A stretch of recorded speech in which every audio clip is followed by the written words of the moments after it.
Hello, this is Matthew Payne, Robert Payne. This is called When You Pray, Pray in Secret.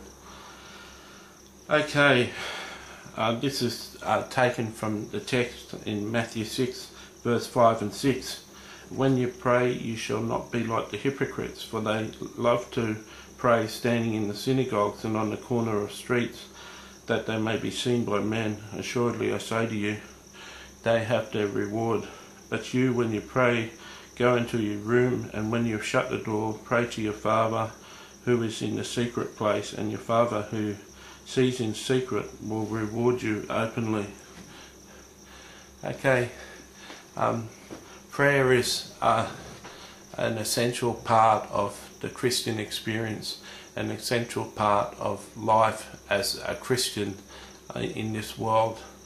The more that you pray, the more that you pray, sometimes that leads to you being closer to the Lord.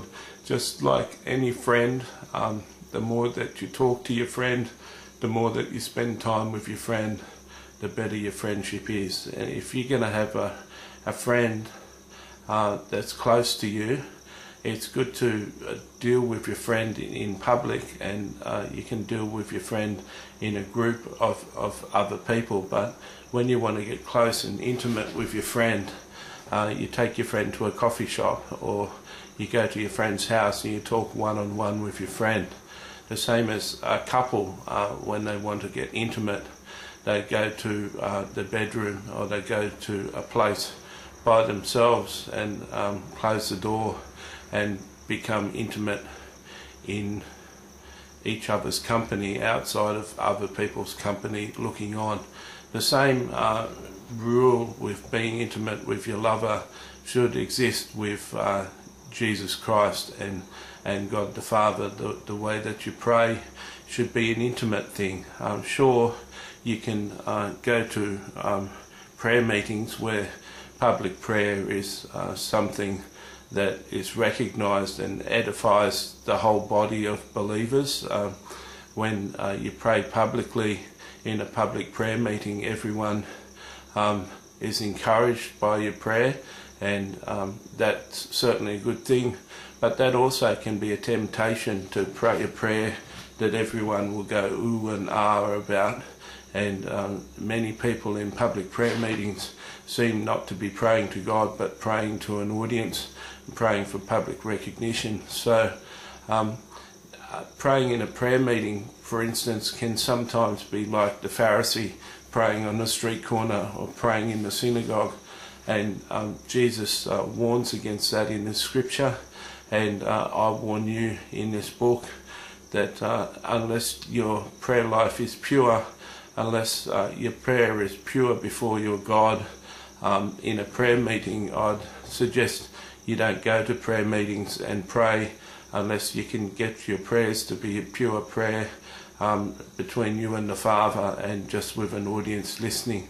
I know personally, in my own life when I was young, we used to have a Christian surfers meeting where Christian surfers used to meet for a Bible study, and I know I used to pray to get all the applause off other people, and I used to judge my prayer by the amount of oohs and ahs that were getting said and amens that were getting said while I prayed. And I used to thrive on people coming to me after the prayer and saying, gee, that was a good prayer, Matthew.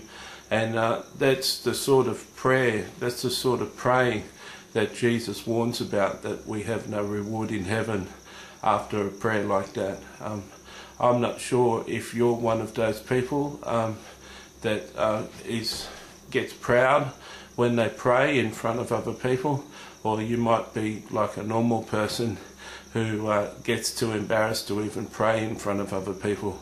Nonetheless, Jesus wants us to pray in private, and wants us to go to an intimate place where a couple would spend time, and he wants us to spend time with himself in that intimate place.